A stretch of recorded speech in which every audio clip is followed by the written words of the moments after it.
நான் எதிர்பார்த்ததை விட ஜானகி சொன்னாங்க 500 பேர் எதிர்பார்த்தாங்க. 500 பேர் வரமாட்டாங்கன்னு எனக்கு தெரியும். ஆனா அது 100 பேர் வந்திருந்தாலும் அது பெரிய சாதனை. ஏன்னா அந்த அளவுக்கு வந்திருக்காங்க.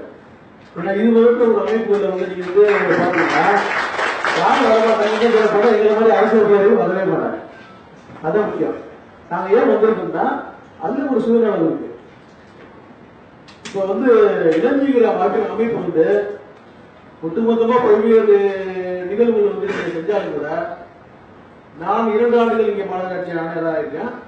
அந்த அம்மா அவங்க ஜானகி பொறுத்தல எனக்கு கிட்டத்தட்ட ஒரு வருஷமா தான் அறிமுகம். அதாவது சீமக்கருவர் மரம் அந்த பிரச்சனை வரும்போது முதல் அவங்க வந்து மாவட்ட ஆட்சித்தலைவருடைய அலுவலகத்துல ஒரு வித்தியாசமான எல்லாரும் மாறி பேசிட்டு இருந்தாங்க. ஒரு லேடி உட்கார்ந்துட்டு வந்து ரொம்ப வேகமா பேசுறாங்க. யாருன்னு அதுக்கு தெரியல. அப்புறம் மாநகராட்சி அலுவலகத்தில் இது சம்பந்தமா ஒரு மீட்டிங் நடந்தபோது அவங்க வந்திருந்தாங்க. அப்படிதான் ஒரு தற்செயலா வந்து அவங்களுடைய என்ன அமைப்பு என்ன செஞ்சிருக்கோ அந்த விஷயத்த சொன்னாங்க. அப்ப நான் கேட்டேன் வந்து முதல்ல இதுக்கு வந்து செவிக்கருவு மரம் வெட்டுறதுங்கிறது ஒரு பக்கம் வந்து நம்ம வந்து முகேஷ் பண்ணலாம். எல்லா இடத்துக்கும் வந்து மிஷின் வேணும், பணம் வேணும், அந்த வண்டிக்கு ஓட்டுறதுக்கு டீசல் அட்லீஸ்ட் வேணும். இதுக்கு என்ன பண்ண போறீங்க அப்படின்னா அவங்க சொன்ன ஒரே வார்த்தை வந்து நீங்க எங்களுக்கு அனுமதி மட்டும் கொடுங்க, அதை பத்தி நீங்க டீசலை பத்தியோ இல்லை வெஹிக்கிளை பத்தி நீங்க ஒன்று பண்ணதை நான் ஏற்பாடு பண்ணிக்கிறேன். அதே மாதிரி முதல்ல ஒரு குறிப்பிட்ட ஏரியாவில் ஒதுக்கி கொடுத்தா அழகா செஞ்சு கொடுத்தாங்க. ரொம்ப எனக்கு ரொம்ப ஒரு வேலை வந்து இந்த அளவுக்கு இறங்கி வந்து இந்த வேலையை செய்யறது சாதாரண இங்கே கூட இந்த ஊர்ல பண்ணலாம். அது வெளியூர் பண்ணா கூட பரவாயில்ல. இந்த ஊருக்கு போட்டு நம்ம ஊர் பக்கத்து ஊர்ல இருந்து இங்க வந்து மாநகராட்சி ஏரியாவில் வந்து இருக்கிறாங்க. நான் சாதாரணமா வந்து செய்யறவங்கலாம் வந்து வேலை செஞ்சுட்டு இருக்கும்போது சும்மா கிண்டல் அடிப்பாங்க. மற்ற ஆளுகிட்ட அந்த அரசு ரீதியாக இருக்கு இல்லையா, நம்ம பாரத பிரதமர் மோடி வந்து அவங்க அனுப்பிச்சு வச்சிருக்காங்க டெல்லியில இருந்து போய் வந்து ஈரோடு எங்க நடக்குது அப்படிங்கிறத நீங்க வந்து பார்த்து உங்களுக்கு அந்த தொழில் ரிப்போர்ட் கொடுக்குற மாதிரி வந்து சொல்லி அனுப்பினாங்க. அவங்க அனுப்பினால்தான் வந்து ஜானகி அப்படின்னு சொல்லிட்டு நம்ம இந்த அரசியல் ரீதியாக இருக்கக்கூடிய ஆளுங்கட்சி பெருமாள் எதிர்கட்சி பெருமாள் சும்மா ஒரு ஜோடியா சொல்றது. ஆனா உண்மையிலே வந்து அந்த அளவுக்கு நடந்து இருக்குது. ஏன்னா வந்து பாரத பிரதமருடைய முக்கியமான திட்டம் வந்து ஸ்வச் பாரத் மிஷன், தூய்மை இந்தியா திட்டம். தூய்மை இந்தியா திட்டத்தினுடைய அடிப்படை என்ன? துப்புரவு தொழிலாளர்களுடைய செய்யக்கூடிய பணிகளை வந்து நாம ஒருங்கிணைந்து செய்வது. ஊர் நாடு வந்து சுத்தமா இருக்கிறதுக்கு என்ன பண்ணணும், கால்நடை வசதியில இருந்து எல்லாத்தையும் நம்ம வந்து ஒருங்கிணைந்து செய்யணுங்கிற ஒரு அமைப்பு. அந்த ஒரு அமைப்பு அவங்க நிறைய செயல்பட்டு அதுல வந்து சொல்லப்போனா வந்து நான் அவங்களை வந்து எந்த வகையில பயன்படுத்திருக்கேன்னா, அதாவது எல்லாருனாலும் எல்லா விஷயத்தையும் செய்ய முடியாதுங்க. நான் செய்யணும்னு நினைக்கிறத வந்து நம்ம ஐயா காந்தியால செய்ய முடியாது. அவர் செய்யற வேலையை என்னால செய்ய முடியாது.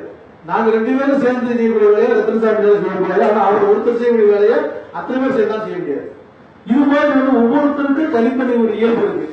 அந்த மாதிரி பார்க்கும்போது நான் கொஞ்சம் வந்து அந்த அம்மா அவங்க ஜானகியோட பேசி பார்க்கும்போது மற்ற பெண்களுக்கு இல்லாத ஒரு தன்னம்பிக்கை, அந்த திறமை, அதாவது எப்படின்னா வந்து இந்த மற்றவங்கள்ட்ட பேசி கன்வின்ஸ் பண்ணக்கூடிய ஒரு அம்மை இது இருக்கு இல்லையா, அது அப்ப வந்து நம்ம ஒரு டெஸ்ட் ட்ரையல் பேசிஸ் தானே வந்து மற்ற விஷயங்கள் எப்படி பண்ணாலும் சரிதான். உங்களுக்கு தெரியும் இந்த எப்படி இவ்வளவு அமைதியா வாங்கி உட்கார்ந்து பேசிட்டு இதே 2 பேரும் எவ்வளவு சண்டை போட்டுருக்காங்க. 2 பேரும் வந்து அங்க வந்து ரோட்ல சண்டை போட்டு போது நான் பார்த்துருக்கேன். அப்புறம் இவரு அந்த நேஷனல் பிளாஸ்டிக்ல இருந்து வர்றவங்க மற்றவங்க எல்லாம் வந்து ஒரு சாதாரண ஒரு பொது காரியங்கள் செய்யும்போது சண்டை போட்டு பஞ்சாயத்து பண்ணி. ஆனா இது இன்னொரு வந்து அரசு ரீதியாக வந்து இருக்கக்கூடிய 3 டிபார்ட்மெண்ட்ல இருக்கு. அவங்களுக்கு நல்லா சப்போர்ட் பண்ணாங்க. ஃபர்ஸ்ட் வந்து வருவாய்த்துறை மாவட்ட ஆட்சியர் முழுக்க நல்லா சப்போர்ட் பண்ணாங்க. மாநகராட்சி நிர்வாகத்துக்கு நானும் சப்போர்ட் பண்ணேன். அதுக்கப்புறம் வந்து சுப்ரீம் போலீஸ் டிபார்ட்மெண்ட் முழுமையா அதை சப்போர்ட் பண்ணாங்க. அந்த மாதிரி அரசு இயந்திரங்கள் குறிப்பா 3 முக்கியமான டிபார்ட்மெண்ட் வந்து அவங்க செய்யக்கூடிய ஆக்கப்பூர்வமான சமுதாய ரீதியான ஒரு எல்லா பணிகளுக்கு எல்லாம் வந்து அவங்களுக்கு ஒத்துழைப்பு கொடுத்தது அதோட காரணம். அது வந்து தன்னம்பிக்கை இருந்து அவங்க வந்து தைரியமா செய்யணும். நைட்டு 10 மணி 11 மணிக்கெல்லாம் போய் உட்காந்து பஸ் ஸ்டாண்ட்ல உட்காந்து யார்கிட்ட ஒரு தண்ணி அடிச்சுட்டு போய் உங்களால பேச முடியுமா? முடியாது. அவங்க பொறுமையா பண்ணாங்க. நாங்க அப்பப்போ வந்து அது நடக்கிற நிகழ்ச்சிகள் வந்து உங்களுக்கு தெரியாத ஜானகி இப்ப நான் சொல்றேன், நீங்க செய்யக்கூடிய நிகழ்வுகள் எல்லாம் வந்து உங்களுக்கு தெரியாம நாங்க மாதிரி பண்ணிட்டு இருக்கோம். நீங்க என்னென்ன பண்றீங்க, எங்க போறீங்க வரீங்க, என்னென்ன மாதிரி இருக்கு ஆக்டிவ் அப்படிங்கிறத போலீஸ் டிபார்ட்மெண்ட் செய்யக்கூடிய நாங்களும் சொல்லிட்டு இருக்கோம். காரணம் என்னன்னா வந்து நீங்க தனியா போகிற ஒரு பொண்ணு ஒரு மாநகராட்சிக்காக ஒரு அரசு நிர்வாகத்துக்காக ஒரு சில காரியங்களை இறங்கி செய்யும் போது உங்களுக்கு தனிப்பட்ட முறையில் உங்களுடைய குடும்பத்துக்கு ஒரு பாதிப்பு வந்தோ அது வந்து மாரல் ரெஸ்பான்சிபிலிட்டி எங்களுக்கு இருக்கு. அதையும் வந்து நான் கவனத்தில் வச்சுக்கிட்டு தான் வந்து உங்களுக்கு அப்பப்போ நான் வந்து எல்லாரும் வந்து சொல்றாங்க அந்த தட்டி வைக்கல ஒரு வந்து தட்டி கொடுத்தோம், அவ்வளவுதான். தட்டி வைக்கவே உலகத்துக்கு யாரும் நாங்கள் தட்டி வைக்கவே கிடையாது. தட்டி கொடுத்து இந்த வந்து வேலை வாங்குவோம். வேலை செய்யக்கூடிய வந்து உங்களுக்கு அந்த ஒத்துழைப்பு இருக்கு. அதெல்லாம் சொல்லலாம்.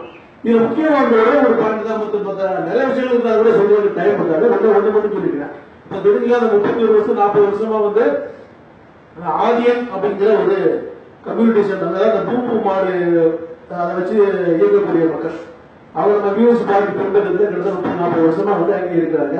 நீங்க அவங்களுடைய லெவல் என்னன்னு சொல்லிட்டு நீங்க வந்து காலையில 6 மணில இருந்து 5:30 மணில இருந்து நீங்க ஒரு 7 மணி வரைக்கும் அந்த இடத்துல போய் பாத்தீங்கன்னா தெரியும். ரொம்ப ரொம்ப பொறுமையான அவங்களுக்கு வந்து ஒரு இருக்கிறது வந்து ஒரு டெம்பரரி ஷெட் கூட கிடையாது. சாதாரண தரையில வந்து ஏதோ ஒரு ஷெட்டை போட்டு படுத்துட்டு இருப்பாங்க. எத்தனை அந்த கடைகளில் வந்து பிளாட்பாரத்தில் தங்கி இருப்பாங்க. சாதாரண ஒரு இருக்கக்கூடிய பெண்கள் பாத்தீங்கன்னா எல்லாமே வந்து ஒரு 25 இருந்து 35 வயசுக்குள்ள இருக்கக்கூடிய பெண்கள். ஆம்பளை பசங்க எல்லாருமே பாத்தீங்கன்னா 40 வயசு கீழே உள்ள பசங்க தான். ஒரு குடும்பத்துக்கு இந்த மாதிரி ஒரு வசதி வாய்ப்பு இல்லாத, எந்த ஒரு அடிப்படை வசதி இல்லாத ஒரு குடும்பத்துல குறைந்தபட்சம் 5 அல்லது 6 மெம்பர்ஸ், ஹஸ்பண்ட் குறைஞ்சது 2 குழந்தை, 3 குழந்தை, 4 குழந்தை, இந்த மாதிரி மொத்தம் பாத்தீங்கன்னா 37 குடும்பங்களுக்கு. இது நான் வந்த புதுசுல வந்து லேசா ஒரு டைலாக் இருந்தது. அதுக்கப்புறம் வந்து சில முயற்சி எல்லாம் பண்ணி அது எப்படியாவது இவங்களுக்கு வந்து ஊரை விட்டு அப்புறப்படுத்துறது நோக்கம் இல்லை, அவங்களுடைய வாழ்க்கை தரத்தை முன்னேற்றி கொண்டு போய் வந்து ஒரு சேஃபா வந்து செட்டில் பண்ணணும். அதுக்கான முயற்சிகள் வந்து நிறைய பண்ணலாம். அந்த முதல் கட்டமா வந்து பட்டா வாங்கி கொடுத்து ஒரு மாநகராட்சி ஏரியாவில் இருக்கக்கூடியவங்களுக்கு வந்து அடுக்குமாடி குடியிருப்பு வாங்கி கொடுக்குறது ஈஸி. 2 சென்ட் நிலம் வாங்கி பட்டா வாங்கி கொடுக்குறது சாதாரண விஷயமே கிடையாது. அதுக்கான ஏற்பாடுகள் வந்து பல்வேறு அமைப்புகள் ஈடுபட்டாங்க. எல்லாருமே அதுல வந்து நேரடியாக பதக்கமாக பயன்பட்டாங்க.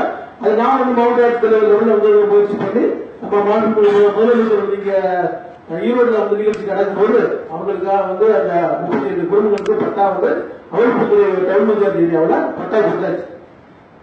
பட்டா கொடுத்தா மட்டும் அந்த பட்டா வாங்கி வச்சுட்டு இருக்கும்போது வந்து வேற ஒரு மாதிரியான தேவை. இந்த பட்டாவை கேன்சல் பண்ணா அது வேற ஒரு நபர்களுக்கு கலாச்சாரம் பண்ணும்போது ஒரு குரூப் வந்து வேலை செஞ்சாங்க.